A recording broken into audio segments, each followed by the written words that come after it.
I'm Silas Bott. Well, I've been working here for a while.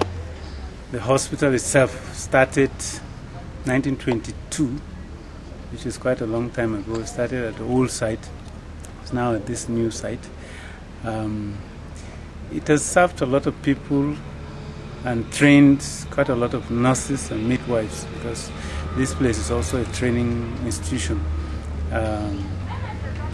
Well, the hospital has gone, maybe we'll say it's undergone quite a lot of changes. Initially, when the missionaries were running it, it reached its peak in the 1950s and 60s, and the plans were on to even make it even better than what it has been. But then the government came in, took it over, and then the missionaries left, and then the local church has been struggling this time to run it because costs, which were borne partly by the mission bodies, especially staff costs, are now on the patients. The local church doesn't pay anybody or any costs, or doesn't bear any of the costs, but the missionaries in those days were bearing staff costs and some other costs like maintenance, like from time to time they might bring in drugs or equipment and so on. In fact, even the buildings, they they discussed with some bodies back at home who sponsored the payment for the buildings. So the hospital right now is trying to offer services that are affordable to the rural people, and yet it has to depend on the very people that it's trying to serve, which makes it impossible really to offer affordable services. So right now we're struggling between offering affordable services and trying to run the hospital, and it has been so difficult. We have not really been able to maintain the place. Maybe you have seen some of the areas. We've not been able to maintain. Our equipment are old. There's quite a lot of things that are actually the problems of the hospital, and our struggle is just to see how to keep it afloat. Keep it afloat for now, until when we have enough support to turn it around, because we believe it has great potential, and that's what we are working on, is the potential that we have in this place.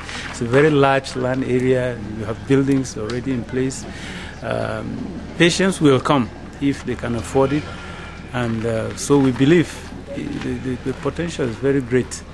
The need is for support in different areas, whether it's equipment, whether it's personnel, cost payment, whether it's maintenance of even the place. There's water, there's electricity. There are all kinds of problems actually that we have, that we need to sort of turn around. And we believe this place will be a very great place, and the church needs such a place as this to offer services to people who are in need, because the church is supposed to meet the needs of those who are not reached by others, the poorest, the downtrodden and so on. And yet right now we have a great difficulty in doing it.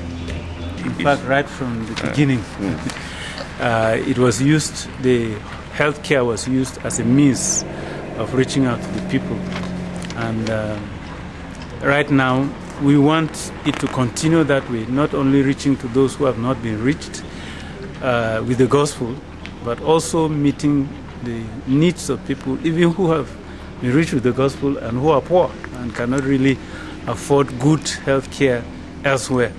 So the need is still there, quite a lot, quite great.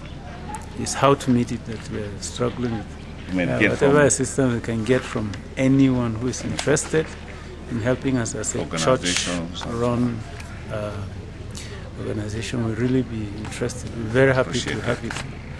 We're very, very glad to have it. And we can actually be reached for more details, because in a very short talk like this, I don't think we can give you all the details of what plans we have, because we also have a few plans we've tried to put in place to see how to generate income from other ways other than just purely patient fees. And that's one of the things that we think if others can help us with, so that we don't depend on funds coming from donors or from supporters all the time. But if we can find ways in which we can generate the income locally, we believe it's possible.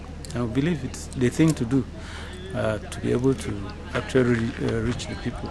So we have a few plans, which I'm sure if we are contacted, we can make them available. And the areas, specific areas of needs, we can actually make them very clearly available. I'm sure somebody can take the one he thinks he would like to. If people want to email you, what's the email address? Okay, our current email address is vom.hospital@gmail.com. Okay. All right. Very good. Thank you. Thank you very much.